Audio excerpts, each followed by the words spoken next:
菲律宾仍不死心，4艘舰船强闯我国仁爱礁，南海清场，刻不容缓。菲律宾不顾两国协议，再度派出军舰强闯仁爱礁，被我国海警依法拦截。今天就让我们一起来看一看，在观看的过程中，不要忘了点赞关注。1. 仁爱礁。仁爱礁位于南沙群岛，是我国渔民历来的捕鱼场所和避风地。仁爱礁南北长约15公里，东西长约 5.6 公里，是一个断续的环礁，礁盘上有若干礁门，低潮时露出，因此我国渔民称其为断节或节断。环礁顶部面积 51.62 平方千米，礁平面积 21.37 平方千米。从地图上看，仁爱礁可以大致分成2个半环，北半环礁盘较为完整， 90% 的面积被活珊瑚覆盖。仁爱礁南部礁体破碎，断成数节，形成若干个礁门，可以进出30吨级船只。环礁内部有西湖，面积约30平方公里，在西湖北部有多个不发育的点礁，周围水深在20米左右，中部最深处约23米，浅水区位于南部，水深约10米左右。仁爱礁地理位置优越，它的北部就是里约滩，这是我国南海4大油气富集区之一。里约滩位于九段县内，面积广大，南北长约130公里，东西宽约65公里，水深在200米以内。目前该地区拥有天然气约556亿立方米，石油约8亿吨。从地理上看，仁爱礁的西北部是美济礁，二者相距约17海里。同时，仁爱礁东部距离菲律宾非常近，从仁爱礁向东到菲律宾的巴拉望岛仅有200公里左右。在无形之中，仁爱礁成了美济礁上人工岛的屏障，可以拱卫美济岛的安全。仁爱礁自古就是中国领土，是我国渔民的传统捕鱼所，周边盛产七星鱼、东星斑、军曹鱼等热带珍稀鱼类。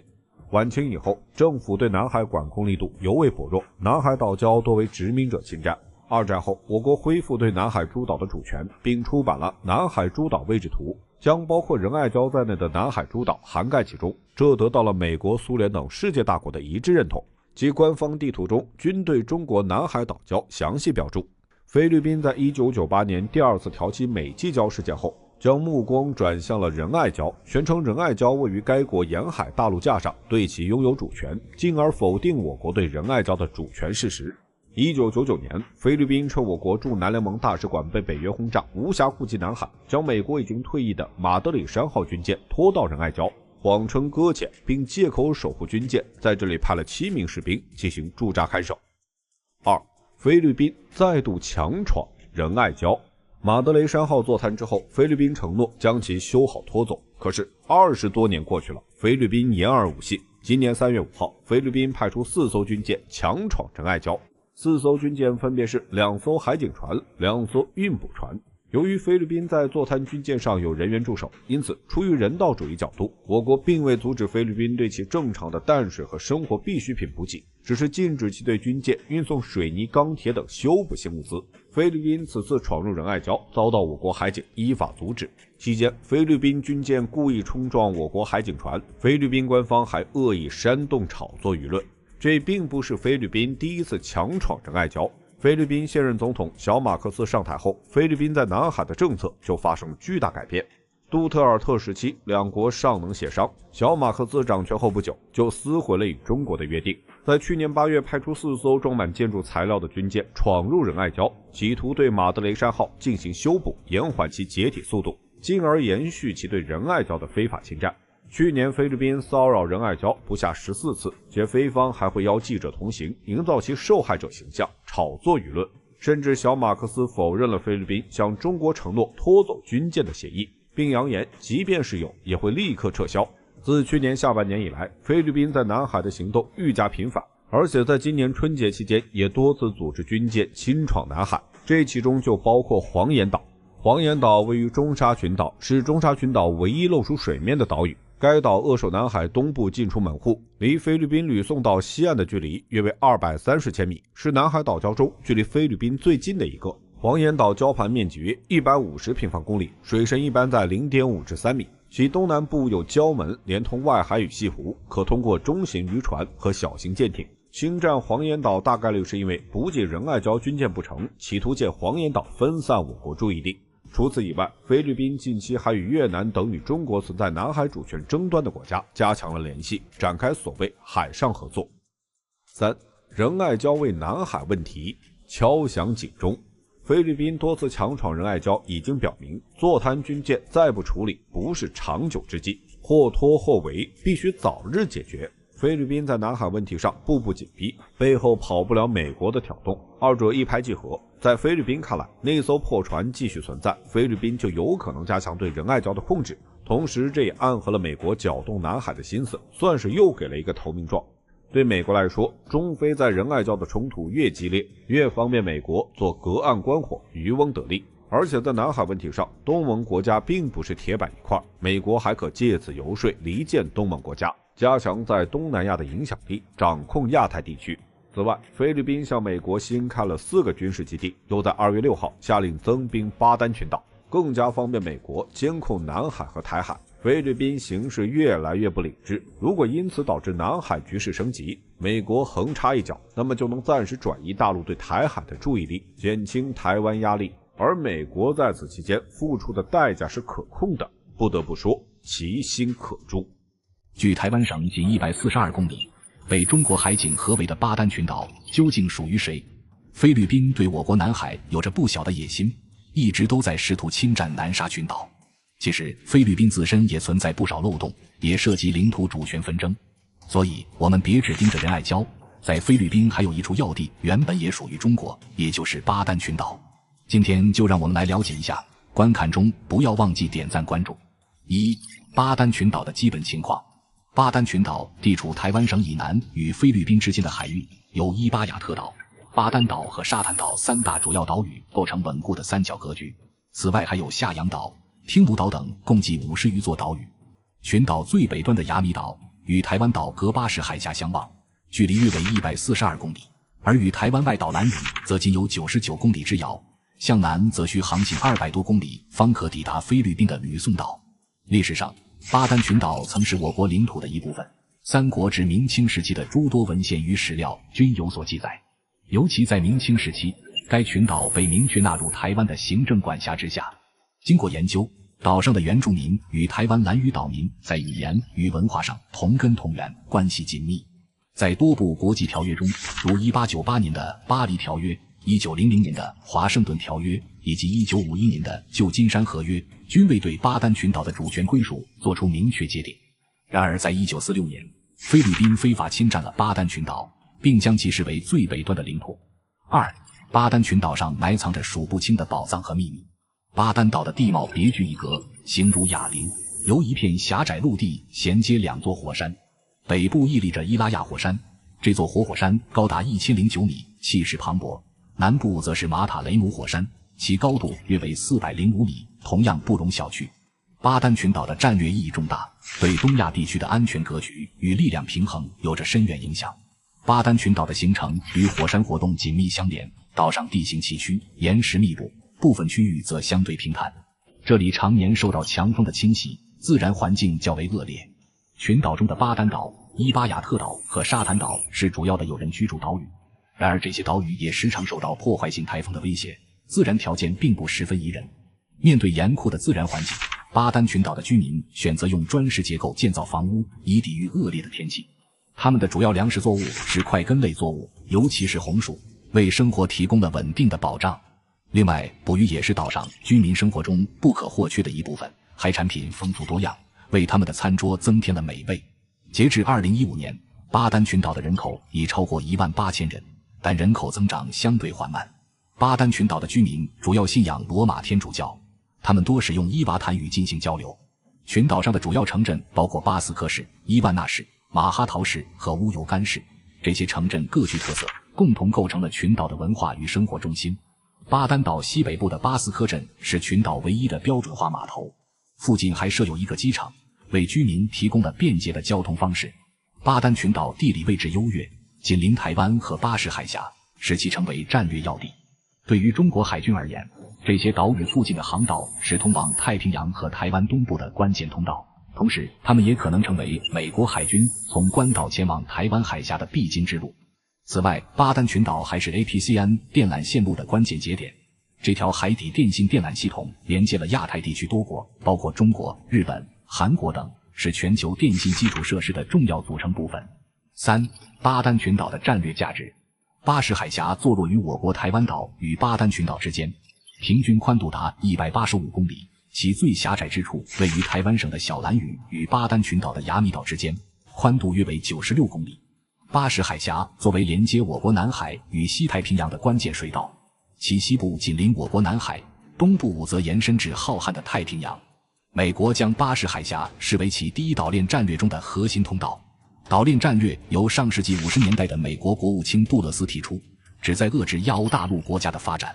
日本列岛、琉球群岛、我国台湾岛以及菲律宾群岛均被纳入美国的第一岛链体系，甚至被美国将军麦克阿瑟誉为不沉的航空母舰。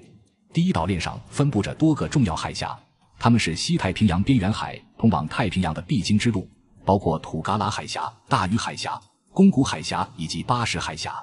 我国船舶若要从东海或南海进入太平洋，必须穿越这些海峡。其中巴士海峡作为我国南海进入太平洋的便捷通道，其战略地位不言而喻。巴丹群岛扼守着巴士海峡的要冲，历史上曾受到菲律宾的觊觎。尽管巴丹群岛曾一度处于我国的管辖之下，但由于先占原则的局限性，我国早期对该群岛的开发仅限于非排他性利用，并未建立明确的行政管辖机构，因此也不符合现代国际法中的有效控制标准。所以从严格意义上讲，并不存在巴丹群岛是否回归中国的问题。然而菲律宾对巴丹群岛的归属权同样缺乏充分的法理和历史依据。美俄会谈后，特朗普表示俄乌可能会有，这是靠谱吗？当地时间18日，特朗普与泽连斯基及欧洲领导人与美国华盛顿会晤。在美乌欧会晤前，特朗普还暗示称，乌克兰可能需要做出领土让步才能达成潜在协议。今天就让我们来了解一下，观看中不要忘记点赞关注。1. 乌克兰一开始为什么拒绝用土地换和平？泽连斯基坚决反对以割让顿巴斯为代价来换取和平，这一立场从一开始就十分明确。顿巴斯地区对于乌克兰而言意义非凡，它绝非一块可以轻易放弃的土地。顿巴斯是乌军历经11年精心构筑的超级前线堡垒，其坚固程度令人啧舌。以巴赫姆特为例，这座总面积不过40平方公里，常住人口仅约7万的小城，却让全球最强的雇佣兵组织瓦格纳付出了惨重的代价。他们苦战半年，伤亡率过半，才艰难将其攻克。而红军城这座约30平方公里、常住人口6万的小镇，更是让俄军集结了16万兵力，苦战1年之久，至今仍未完全拿下。在这两座小城镇的背后，还矗立着克拉马托尔斯克和斯拉维扬斯克这两座超级堡垒。他们从2014年开始就是乌军在顿巴斯的前线指挥部，战略地位至关重要。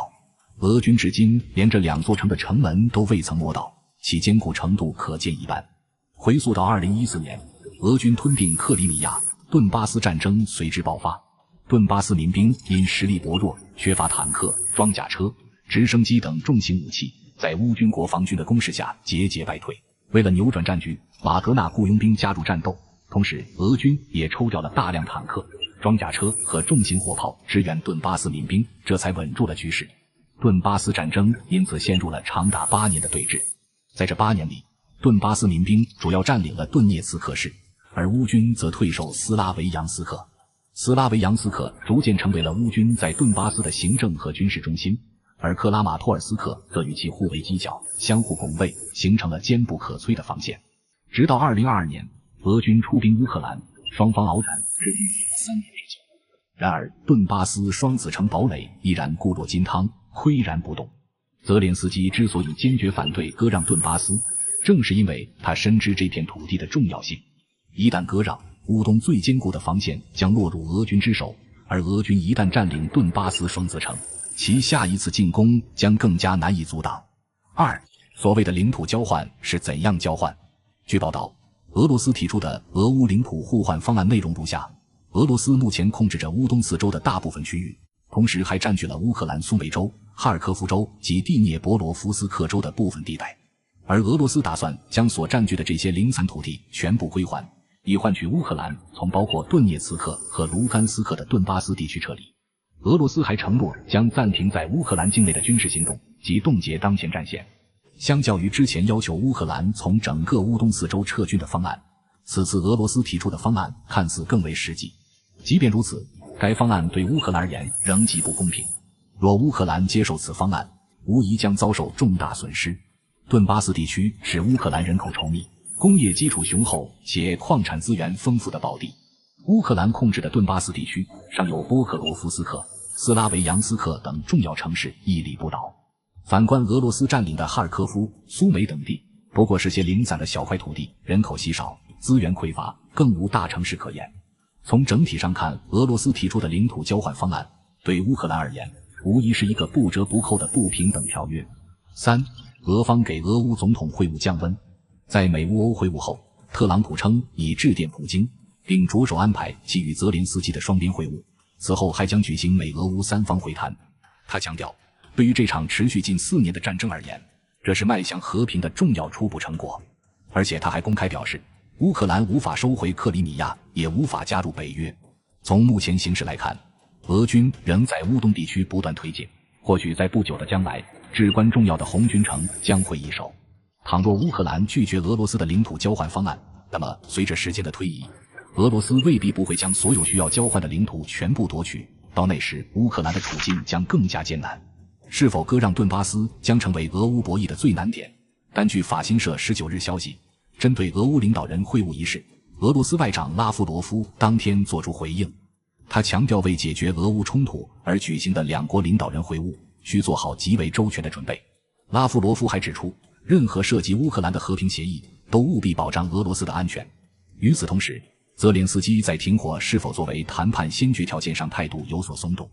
18日在白宫会面后，泽连斯基称，他愿与普京以任何方式会晤，且会晤不应附带任何条件，不填黄岩岛就填牛轭礁，目标10平方公里，可稳固南沙中部海域。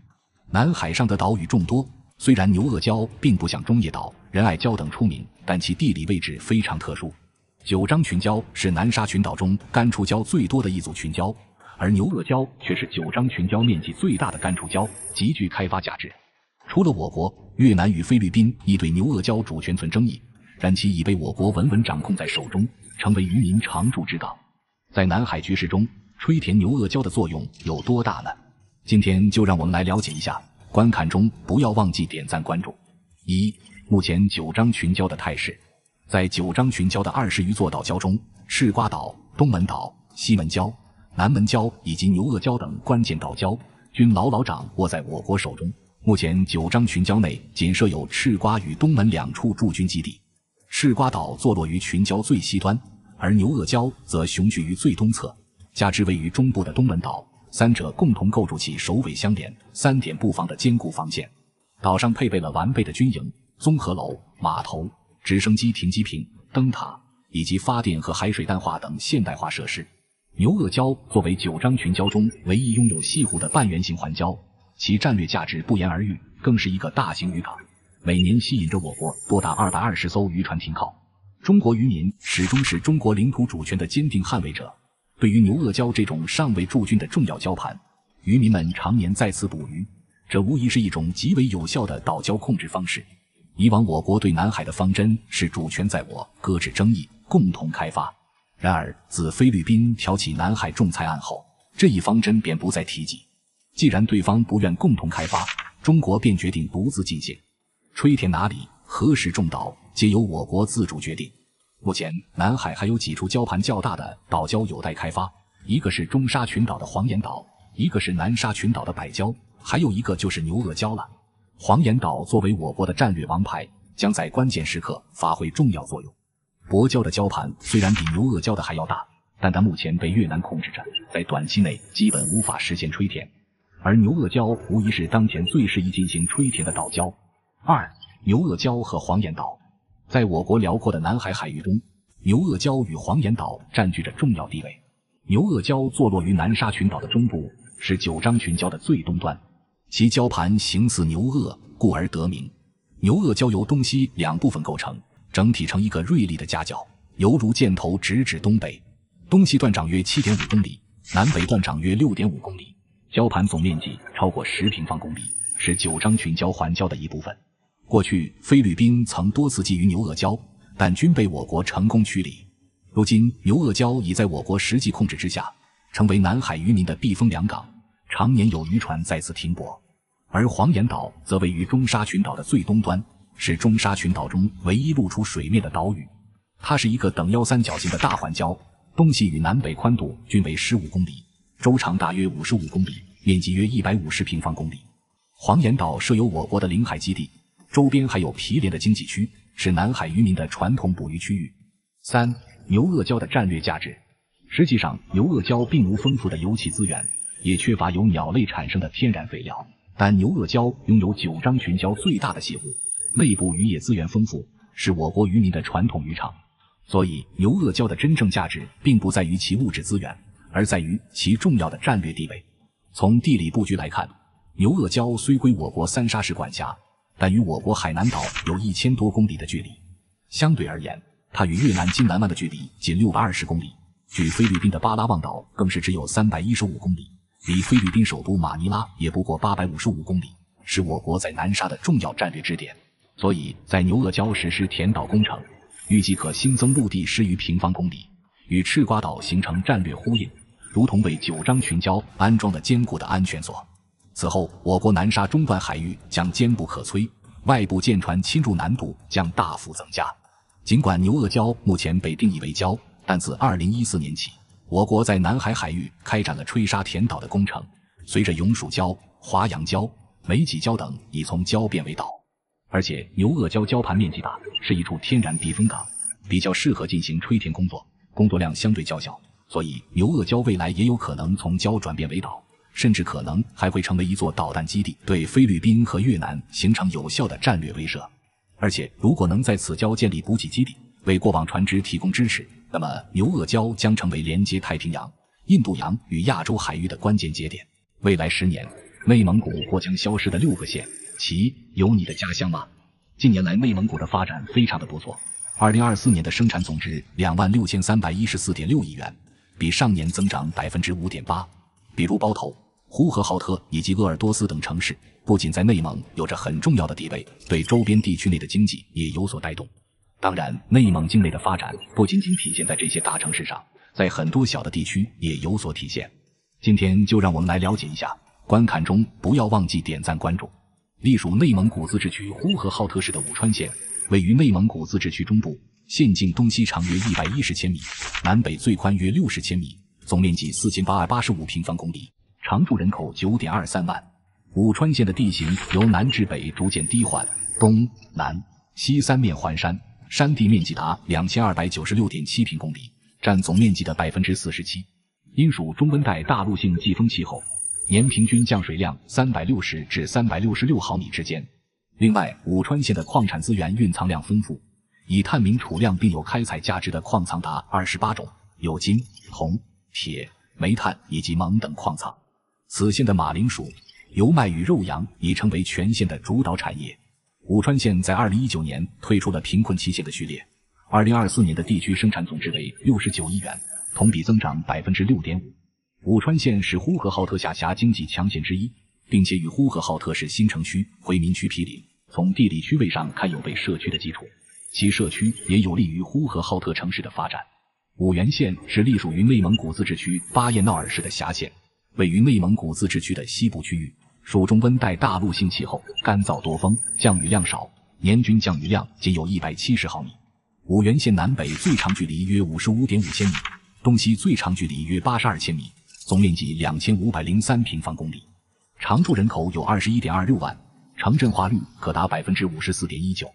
2024年的地区生产总值为143.40亿元，同比增长 5.8%。巴彦淖尔市的临河区城镇化进程需要更多推动力，其在面积和人口比重上不占优势，限制了发展潜力。为提升临河区城镇化率，增强其辐射力并带动周边经济发展，有设想将五原县划归临河区。隶属内蒙古自治区通辽市的开鲁县，位于内蒙古自治区的东部，因地处西辽河冲积平原腹地，其地形西高东低，境内无山，平均海拔242米。开鲁县属温带大陆性半干旱季风气候，年平均降水量341.8毫米，其东西最长122.5千米，南北最宽105千米，总面积4488平方公里，户籍人口为38.49万。开鲁县的地下矿产资源丰富，主要矿藏资源种类有石油、煤炭、粘土矿等，其中石油的储量可达1020万吨。2024年的地区生产总值为159.91亿元，比上年增长 2.3%， 经济实力在未来的发展中潜力不可估量。通辽市以科尔沁区为中心，其城镇化率较高，但科尔沁区发展空间趋于饱和。通辽市政府正探索将周边的开鲁县划入市辖区。隶属于内蒙古自治区包头市的固阳县，位于内蒙古自治区的中西部，其总面积5025平方公里，户籍总人口19.24万。固阳县地处阴山北麓，地势南高北低，东部高于西部，平均海拔在1300米，属中温带大陆性干旱半干旱季风气候，年平均降水量为291.1毫米。其境内的矿产资源比较丰富，已发现的矿产有50多种，如铁矿、锰矿、铜矿以及煤等。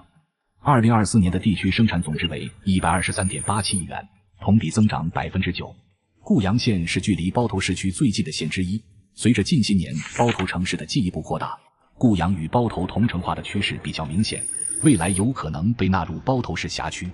位于内蒙古通辽市西南部的奈曼旗，全境东西宽68公里，南北长140公里，总面积8137.6平方公里，全其户籍人口44.27万，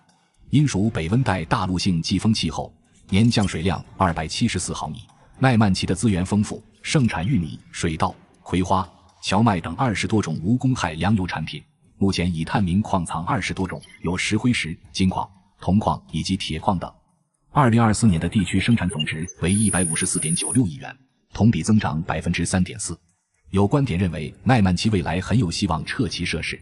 准噶尔旗隶属内蒙古自治区鄂尔多斯市，地处内蒙古西南部，总面积7692平方公里，常住人口36.79万。该旗在工业、城镇化以及创新型发展中都有着很好的发展，且境内还拥有极多的资源，主要有煤、石灰石、铁矿以及天然气等。其中煤炭总储量约544亿吨，因为地势的原因，这里的煤炭极易开采，并且质量非常的好。准噶尔旗在2014年被评为全国100强县，使鄂尔多斯市经济强起。2024年的地区生产总值为160.37亿元，同比增长 5.2%。该旗紧邻包头等大城市，未来的发展还是比较好的，甚至有可能撤县设市。与我国相邻，越南南北分裂的可能性为何越来越大？众所周知，越南的主体民族是京族，占其人口85%以上。然而，越南的南北民众间存在显著差异，北方与南方人之间有着一定的疏离感，这恐怕是了解越南的人都不会忽视的现象。究竟是何因素造就了南北之间的这种差异与疏离感呢？今天就让我们来了解一下，观看中不要忘记点赞关注。1、越南的基本情况。越南位于东南亚的中南半岛东南端，国土狭长，南北相距约1650公里，面积约33万平方公里，人口1.003亿。越南北部是我国的广西和云南，西部是老挝和柬埔寨。越南东部紧邻我国南海，海岸线长达3260公里，多天然良港，便于发展海运。其周边海域的渔业资源丰富。2024年的水产品产量约450万吨。越南多山地，境内 75% 是山地和高原，中部长山山脉纵贯南北，整体地势西北高，东南低，平原区分布在红河三角洲和湄公河三角洲，这里是越南主要的农业区。大米、咖啡、热带水果等是重要出口农产品。越南资源比较丰富，矿产种类超过120种，主要有煤炭38亿吨，石油44亿桶，天然气1万亿立方米，还有储量比较丰富的铁矿、铜矿、铝土矿等金属矿产。最重要的是，越南还有储量约2200万吨的稀土矿，且未经大规模开采，这些都是工业发展必不可少的资源。越南众多的劳动力是该国经济发展的重要因素，劳动人口占总人口的 69%。越南的劳动力价格低廉，且劳动人口多，暂时不会陷入老龄化危机中，加之土地成本低，吸引了大量外国企业来此建厂，所以制造业是越南经济的一大引擎。电子、纺织、机械、汽车零部件等产业已经形成了规模化产业链。越南是出口导向型经济，出口是经济重要拉动力。2024年国内生产总值预计4763亿美元，人均生产总值约4700美元，实现增长率 7.09%。